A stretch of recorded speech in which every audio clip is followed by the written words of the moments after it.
Hello, and welcome to another edition of Banana Island Living Podcast.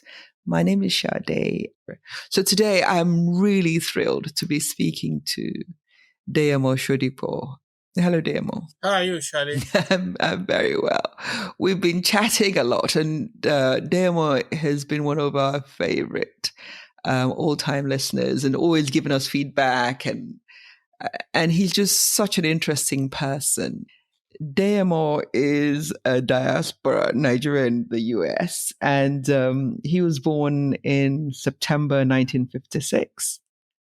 He went off to St. Gregory's College in 1970. So we'll talk about your Gregorians, because you guys have a real parapo, a big.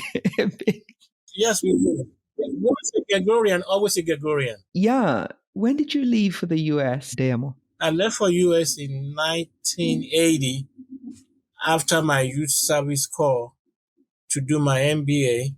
Right. And the plan was for me to come back to Nigeria. And then what happened? What happened was that when I came back, I've been following the economic trends of Nigeria. And when I came, I did my analysis. I was kind of surprised, but not too surprised, because when I left for Nigeria, the exchange rate was maybe, you can almost get $2 for 1 Naira. And when I came back, it was like around 1 Naira, no, 20 Naira was kind of like $1. And I realized that anytime you have your exchange rate versus the dollar, if it's like 1-to-1 or 1-to-2, and it breaks down to more than 10, the money never comes back. I remember telling people that the Naira was not going to come back. This was in 1983. And my friends, they all thought that I was crazy, because there's just no way. When you break to that point, it's never going to come back. And people do not realize that when it comes to foreign exchange, there are so many factors that contribute to your foreign exchange. Yeah, but this argument I'm always having with, I'm sorry, all you people that sort of left the country because of foreign exchange, but there's quite a lot more to a country, surely. And by that time, even at 20-to-1 or whatever it was, life wasn't that bad in Nigeria, was it? No, I did not leave the country because of foreign exchange. Yeah. I just anticipated what was going to happen. What Nigerians do not realize is that after the independence, Nigeria was just kind of hanging in there. We were basically still getting what the colonial masters left us with. And it wasn't that bad, because I remember when I was growing up, we had public libraries. We had, at least in Lagos, there was ample supply of water. There were no boreholes. And the people in power, or the decision makers, they had no vision, basically. There was no demographics. There was no planning. They just thought that things would just kind of continue to be like that. So instead of staying, I just get very frustrated with all the people who they stand back and say, oh, Nigeria's not going anywhere. But didn't you think you could contribute? Well, you guys had all the advantages. I mean, all the Gregorians are in all the top spots, and you guys have a big alumni. You had the best of the country. Well, it depends on how you define that, because one can sense what was going to happen. Yeah. And one needs to anticipate what you are going to do. Because when I was trying to explain the basic relationship of what affects foreign exchange, and these guys are telling me that the money is going to come back, it never comes back. You're an entrepreneur in the US. How is that? How difficult or how easy it is? Well, I tell people that the most difficult thing that a Black person could do in the US is to run your own business. Right. Why is that? There are so many obstacles.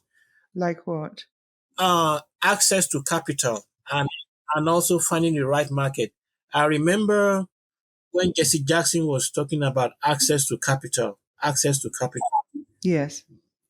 Most people do not really understand it till you get involved with it. Right. I thought, what about all the SBA and government this and government that No, it doesn't. as a minority? No, you see, it depends on how they define minority. Right. Minority is also defined as women. Right. And what happens sometimes is that some of these white people, they will have a corporation with their wives. Right. And they make their wife to be the majority owner of the corporation. Okay, so then they get access. They gain access to it. And if I were to run the SBA, yeah, well, it's called SBA here. I will run the SBA differently. Right. Because for you to get an SBA loan, it means that the bank feels that you cannot get a regular loan. They have to say that you can't get a regular loan. Well, not exactly. What they do is that the bank loans are always better than the SBA loan.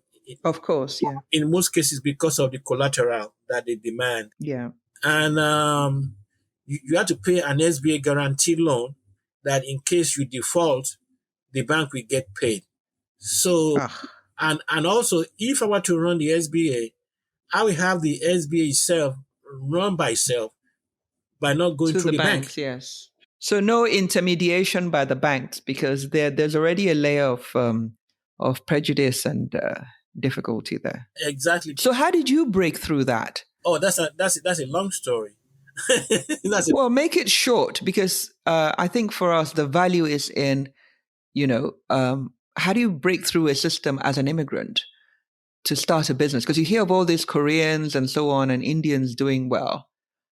How does a Nigerian make it in that system? Well, the Koreans and all those people, they have their own association where they contact, like how they call it, a job, something like that in language. Okay. Well, I did not want to be a business person. Right. I didn't want to work for myself. I wanted to be a portfolio manager where you manage stocks and bonds. But I don't know if you remember this. Long time ago when we used to have Ebony magazine, you can look at page 3 or page 5 and they will show you those African Americans who have made it, like in very, very good positions. I was thinking that I could do that too. But that's so difficult to attain. And also it depends on the industry. The most difficult industry to break into is the financial industry. And I was thinking that if you go to school, you study hard, you get a wonderful GPA, you are going to get a job easily. I was fortunate because my dad paid for my education and all I had to do was study. And I told myself that since my dad was investing in me, I'm going to give him the best return on his investment. And I did that by doing very well in school.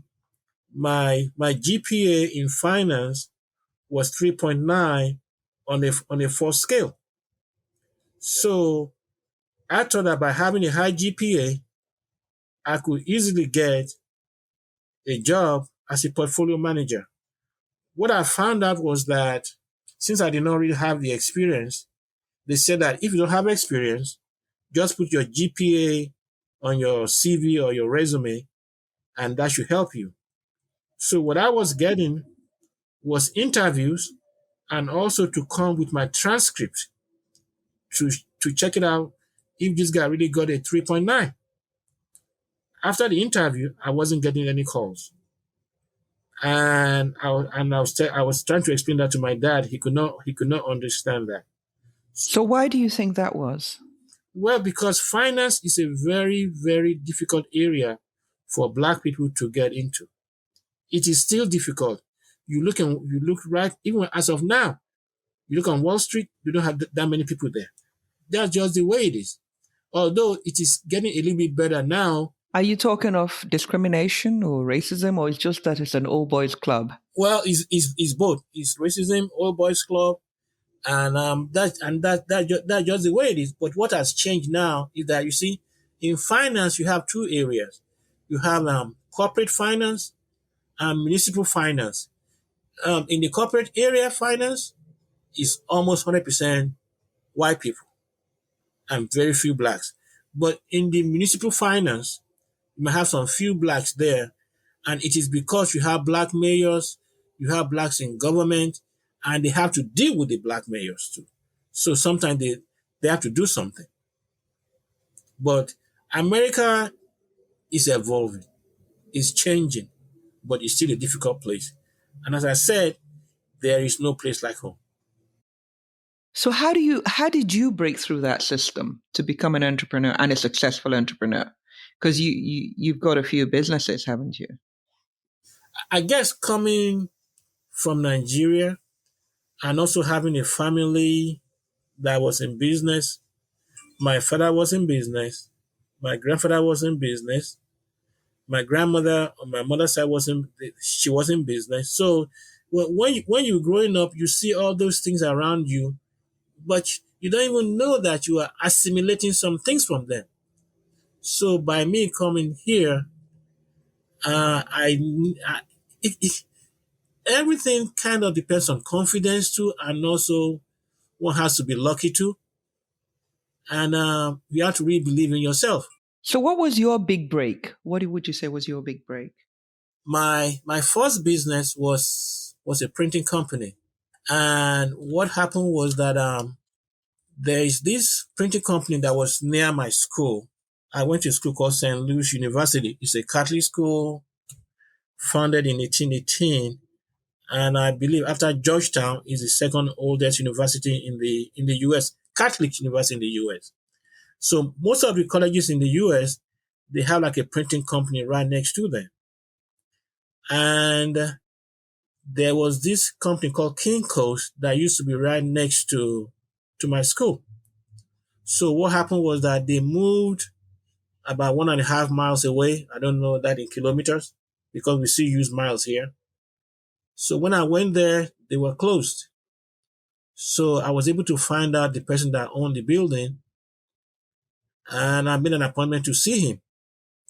So I was telling myself that this white man is going to see this black guy. He's going to say no. But I did not realize also that being foreign black has its own advantages. Yes, so when I went to see him in the office, he had a copy of Forbes magazine on his desk. So he asked me my name, what I want to do, and I told him his name is Alan Perville. So I told him, I said, Alan, my letter is in that magazine that you are reading. He said, really? I told him the page.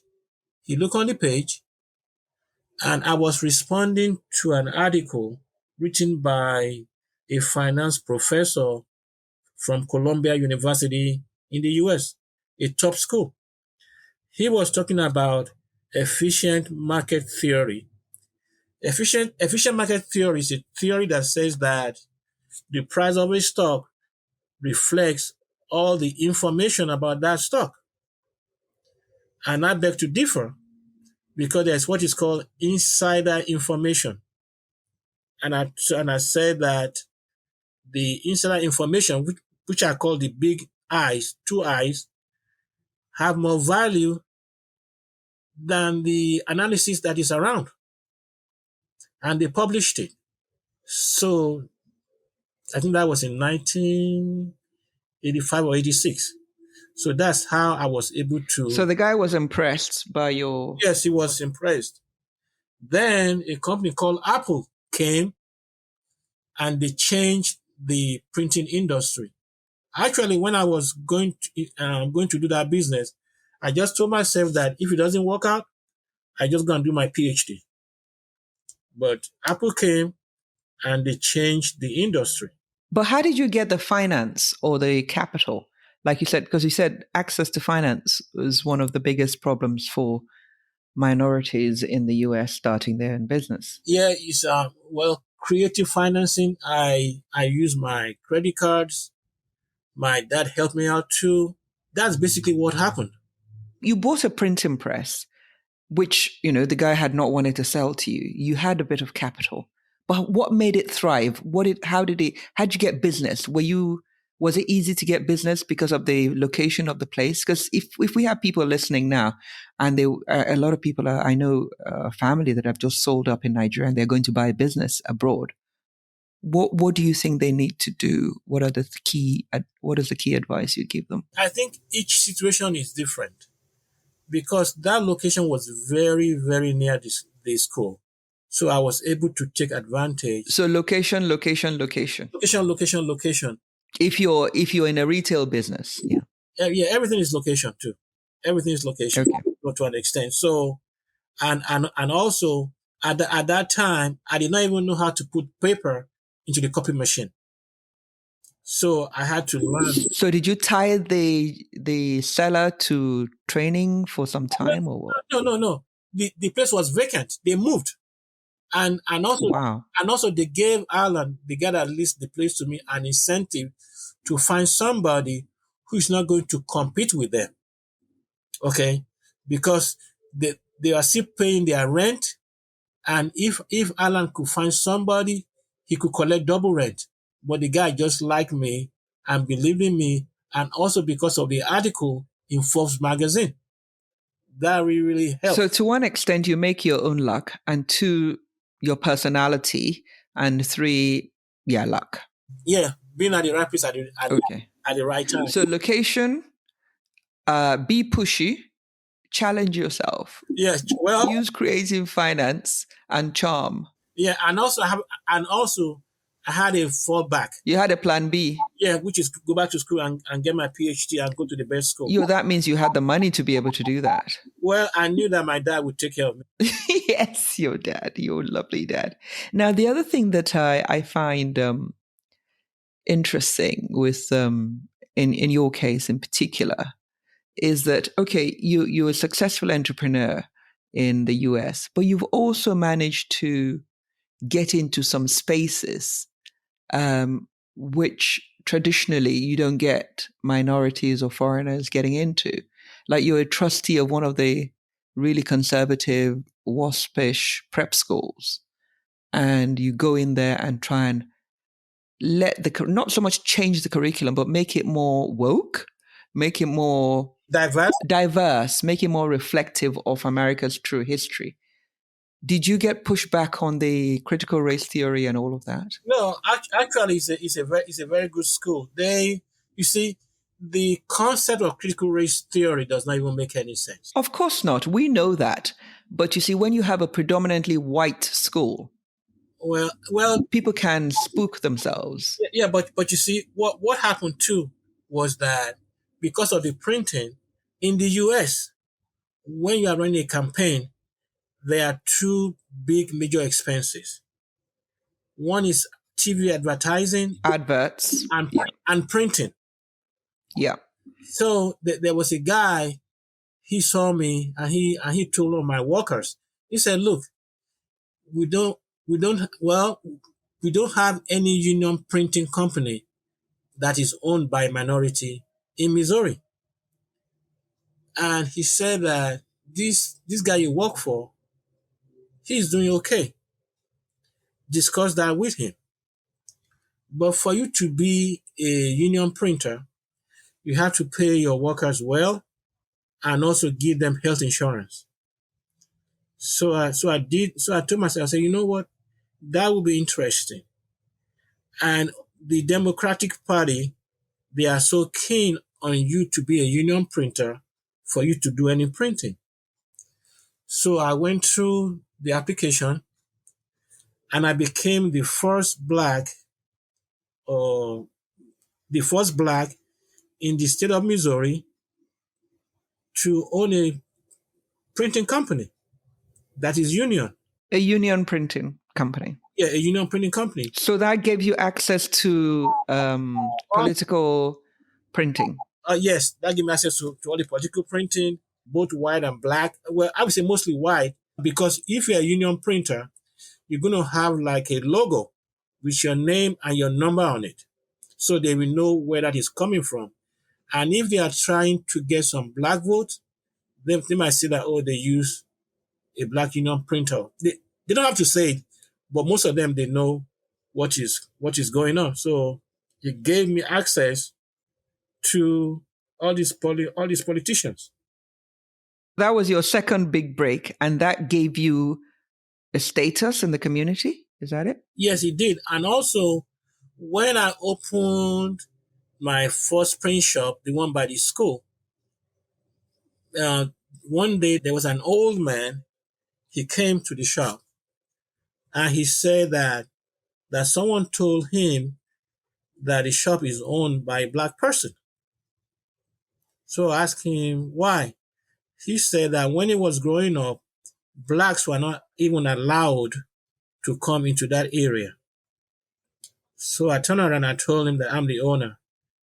And he gave me this hug that I will never forget. He said, "You just made my day. I never thought that I would see a black person to own a business in this area." Oh, how sweet. So that gave you a standing. And then you decided to then get involved in the community, isn't that it? Yes, that's what happened. Because you're in the Chamber of Commerce, so this is another lesson for any immigrant. Try and get into the community, not just in the church. Yes. But join the Chamber of Commerce. And also do good stuff too. Right. Because there was one day, I think I was getting an award. That was in 2002. And this guy came to me. He said, "You might not remember me." I said, "Why not?" He said, "Because when I came to your place of business, I was trying to do my CV, make some copies of it, and I did not have enough money. And you told me that's okay." And he told me that he got a job. So I try to do those things. And I think I got that from my grandfather and my dad too. And also my grandmother also, and my mom. But mostly from my dad. Everywhere I go in the US and or even abroad, and even when I'm in Nigeria, you're always getting this text from Nigerians abroad. They're so involved in the politics, and it always doom and gloom, nothing positive. So what do you think of our situation at the moment? What do you think of the political parties at the moment? You see, I think that the constitution that we have in Nigeria is not the kind we need. Right. We would have been better off with the parliamentarian system. There are some basic things that we have not even done. Yeah, but we are where we are. I understand what we haven't done, but this is where we are now. We know where we want to be. How do we get there? Do we really know where we want to be? I'm not sure there's a consensus. If I remember rightly, you were very pro one of the political parties. Yeah, well, because you were very engaged with the process, and I must say I wasn't that engaged. So I can't blame you. You were very engaged with the process. What party were you into? Well, and why? Actually, it was not really a party. It had to do with a guy called Kingsley Moghalu. Right. Because he's a friend, and we basically share the same vision. Right. And he will have been a wonderful candidate.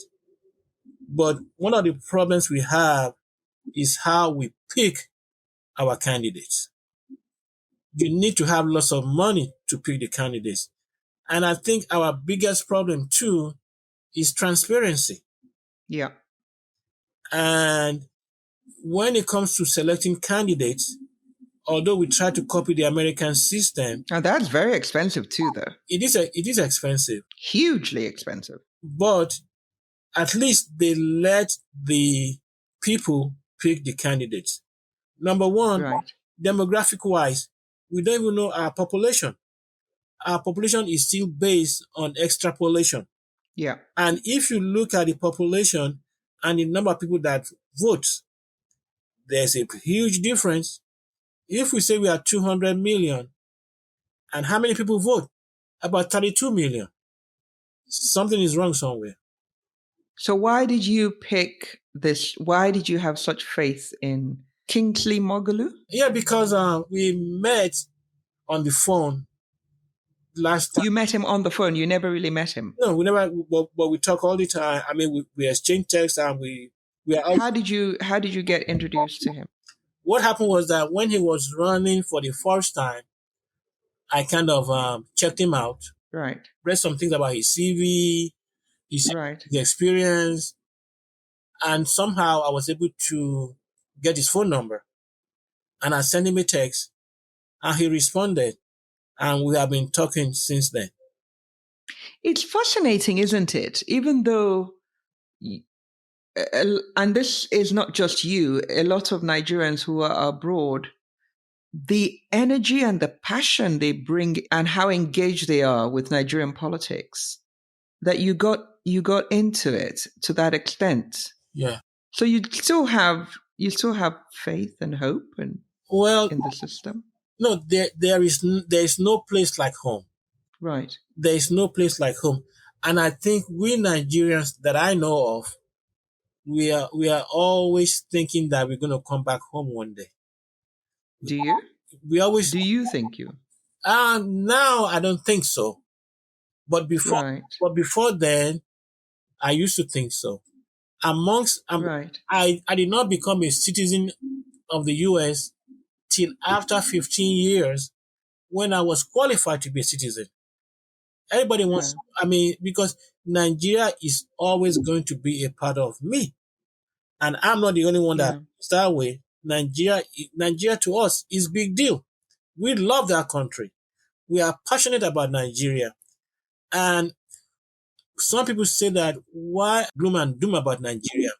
We say that because all the time. All these diasporas are always doom and glooming. Because we love the country. This happens to me constantly. Anytime I go to any store or any place in the US, I always ask myself, why don't we have this in Nigeria? But do we need it? Not everything can be extrapolated to the country. No, I'm not. It might not meet our needs. No, I'm talking like somewhere like ShopRite. I'm talking about basic stuff. Yeah. That's what I'm talking about. Yeah, we have ShopRite now. No, I'm saying, but how long did it take? I remember when I was growing up, we had Kingsway stores. Yeah.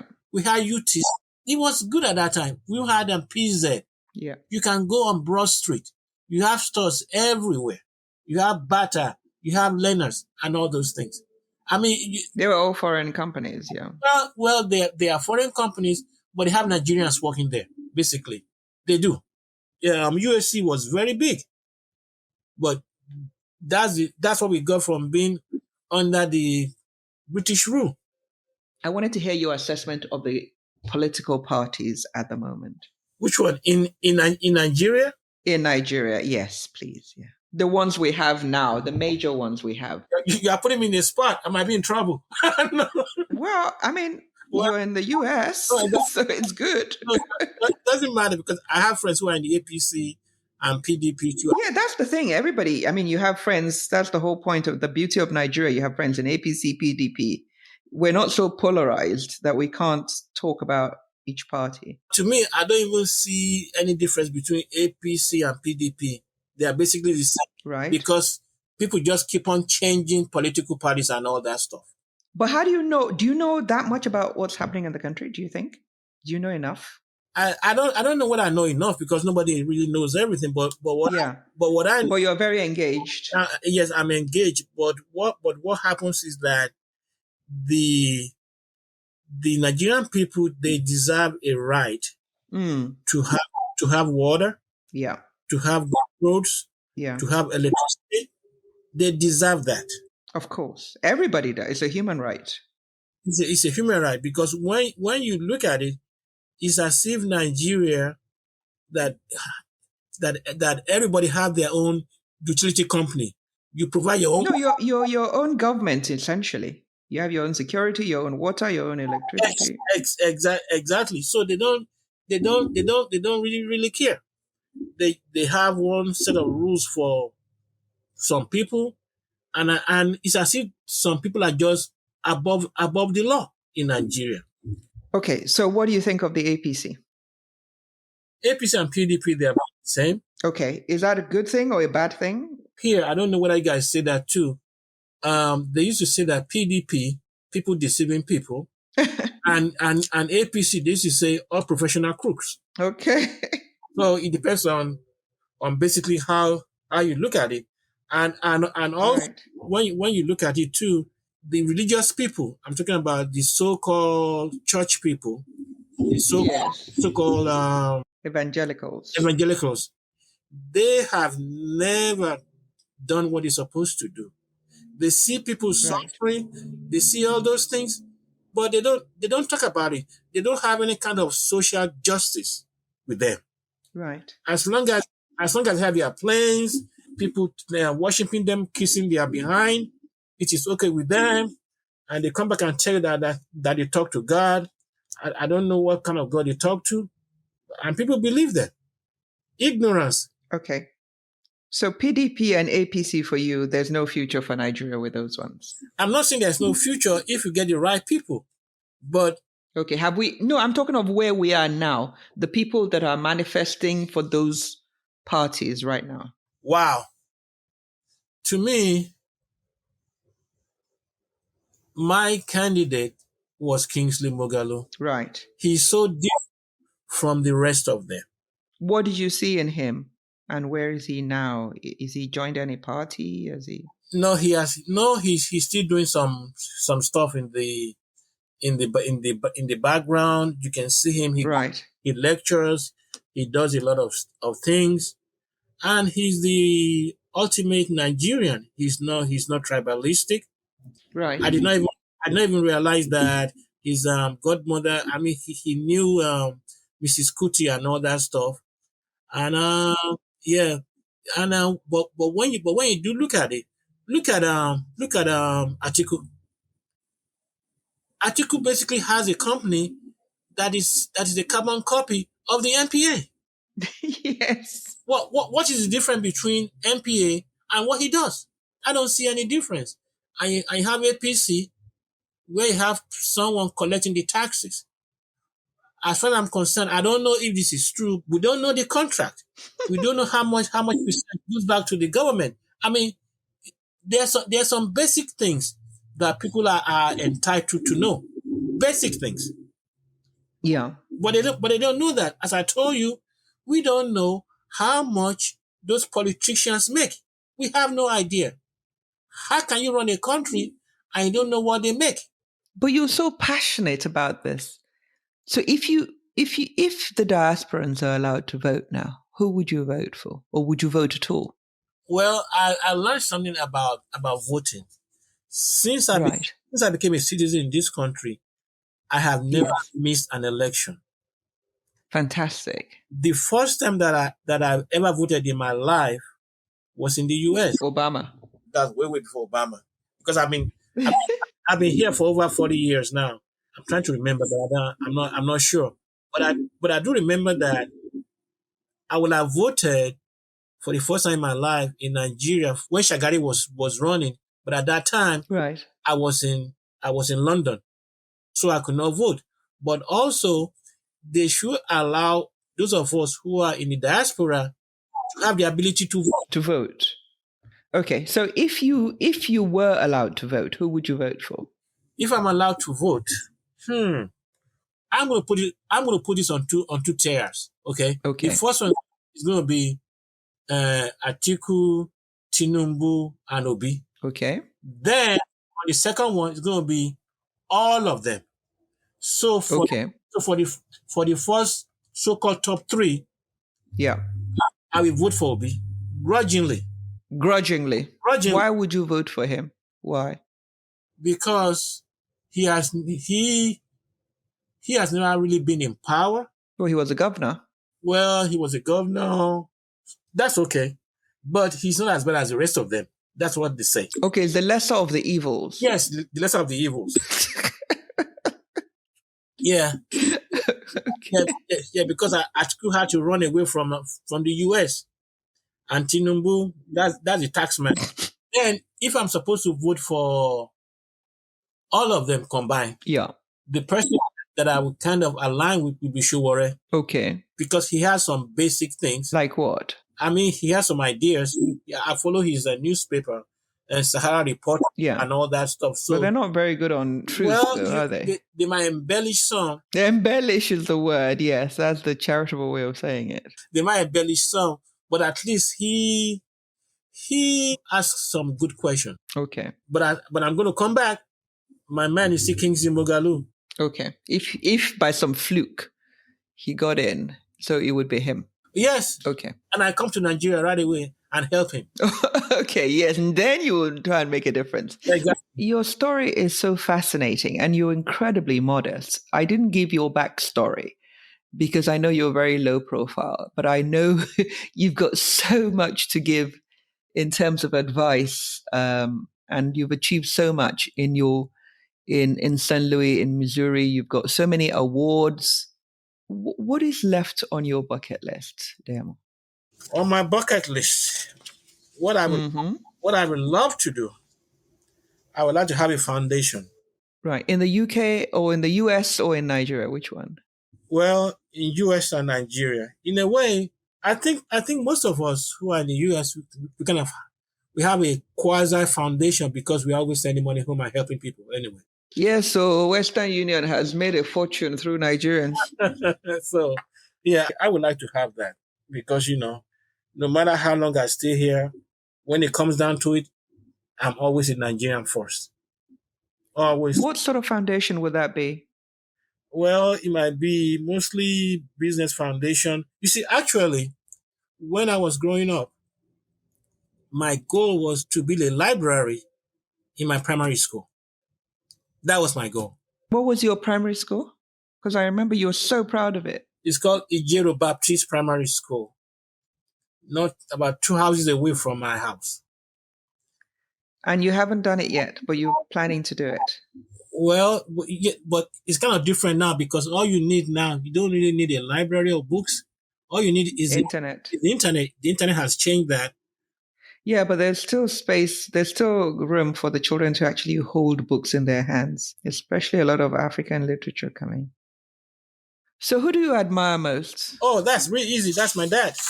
That's really easy. He's passed. Yeah, that's my dad. Because he indirectly taught me the value of honesty, the importance of education, the highest value of information, and the power of empathy. He was an incredible man. I still miss him. There's no day that goes by that I don't think about him. And he did something that was incredible when I tell my friends. Whenever we are on vacation from St. Gregory's Bunny House, he will give me money to go and listen to Fela on Sundays. Sunday Jump. A man ahead of his time. I think he must have liked Fela's message, although he didn't tell me. But what I know is that he never said anything negative about Fela. Even the drugs. Well, no, he never said anything. No, because he knew I wasn't going to do drugs. Okay. Sunday morning, church or chill? Well, I always say this. My church is in my heart. Okay. So I go to church. So you chill, Sha? Yeah. One word. You don't. You're chilling. Yeah, I chill. Okay. Now, if you could live anywhere in the world, where would it be? Are you happy in the US? Would you come back to Nigeria? Would you go somewhere else? Where would you live? Actually, during my youth call, I traveled extensively in the northern part of Nigeria. I would have loved to live in Jos because the weather is so good, and I saw a lot of white people there. So when I came to the US, I realized why they don't want to leave Jos. Leave Jos because I have a friend who's a successful doctor in England. He's on Harley Street. He said that the white man is always chasing the sun. Yes, so the US is such a beautiful place. There are so many places you can go to. I just went. Okay, so where in the US? Would you stay in St. Louis or would you go somewhere else? Well, California. I went to a place called Vancouver, Washington, which is not far from Portland. I really enjoyed the place. But I think if I retire, I would like to go around the US because Okay. there's so many things. But just stay in the US. Yeah. I see, yeah, but as I said, there's no place like home.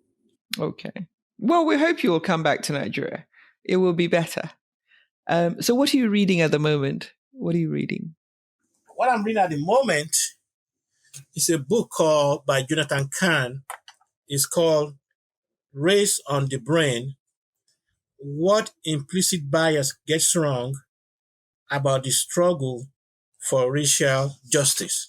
Some people might not know the meaning of implicit bias. Implicit bias is a form of bias that occurs automatically and unintentionally that nevertheless affects judgments, decisions, and behaviors. Research has shown that implicit bias can pose a barrier to recruiting and retaining a diverse scientific workforce. Because at that time when I was looking for a job, I did not know about implicit bias because they see you and they say, "Oh, this guy, we don't want him here." And it's not even your fault because you'll be thinking that, is it my fault? What did I do wrong? So that's what I'm reading now. What are you listening to on Spotify at the moment? What's on your playlist? What music? Fela is always on my playlist. Yes. Which one? He has such a huge repertoire. Oh man. What's your favorite one? It depends on my mood. I know that Okay. I know that I like What I Not Get Enemy. What Get Enemy? Yeah. Is that the one? Yeah, that one. Okay. And also most of my American friends, they like that one, and they like Lady and Shakara too. Okay. Yeah. But what about the current Nigerian music? Do you hear any current Nigerian music at all? Yeah, I think I like Ye by Burna Boy because Burna Boy. Okay. Have you heard of Ashake? I'm not sure, Ashake. No. If you've heard him, you won't forget. I mean, I'm hardly hip, but suddenly everybody's playing him. So you just Google it, and apparently it's jolly good. So yeah, there's a tip. Okay. Well, I like Davido. But to me, Fela is the ultimate for me. It's still number one. He's a classic. Yeah. So what about movies or television or? I'm boring. I like to do documentaries a lot, and yeah, that's good. we have a station here called PBS, Public Broadcast. Okay, yes, that's the only thing. Frankly, I think that's the only thing worth watching in the US. No, there's some more. They have a program called Frontline. Okay, Frontline is one of the best programs you can ever. Okay, what do they show? These documentaries. They do so many things. Well, okay, it's excellent. Frontline is the best. So Frontline by PBS. Okay, I'll definitely take a look. Yeah, Frontline is excellent. It's excellent. Okay, Diaspora, this is an interesting part. Can you describe yourself in 3 words? Well, I'm very blunt, empathetic, and honest. Okay, so blunt, empathetic, and honest. Yes. And you don't think blunt and empathetic are mutually exclusive? I don't think so. I don't think so either. But also, I tell people that I could tell my dad anything, and if I could tell my dad anything, I could talk to anybody. Okay. So this is the bit that you can like it or loathe it. Some people love it, some people loathe it. And we actually got an email from an amazing listener who said, he gave us a joke, and I'll probably tell you after you told us. So this is where you tell us a joke. Actually, this happened in real life to me. Okay. I had a friend who was a PhD candidate, and he lived in this building. It's kind of mixed dwelling building where you have old people and young people. Yeah. So right next door to him is this old lady, and he told me that the guy's name is Igwe. Igwe means head, or maybe a chieftaincy title. So this old lady, she can never pronounce Igwe. So he told the lady, just call me Heaven. So one day I was in his apartment, I was just kind of dozing, watching TV, then dozed off. Then I heard a knock on the door.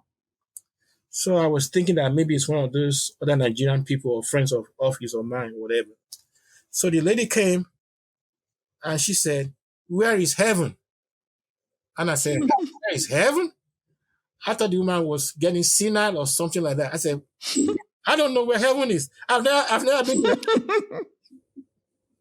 So when the guy came back and I told him what happened, that Mrs. I forgot her last name now, came, knocked on the door, and said, "Where is heaven?"